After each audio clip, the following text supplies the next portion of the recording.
What this is basically is the administration's best case scenario for what will happen or could happen with a political transition in Syria.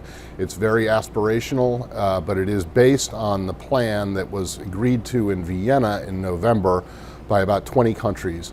And it basically sets out an 18-month or 19-month timeline for a new government to take over in Syria. However, this timeline does not foresee Assad leaving until March of 2017, which is about 2 months after President Obama will leave office and more than 5.5 years after President Obama first called for Assad to step down.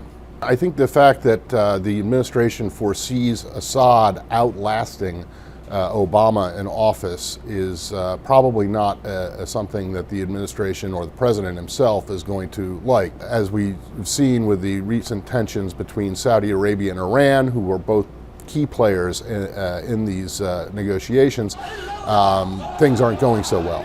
So even if they could overcome that obstacle, and even if the peace negotiations between the Syrian government and the Syrian opposition go ahead as scheduled later this month, and even if those talks are successful and produce some kind of an interim authority, the big obstacles are Assad himself, who has refused to step down and ignored and basically rejected and rebuffed all of the calls for him to leave office, and his allies, the Russians and the Iranians, who have both said that only the Syrian people can decide who their leadership is.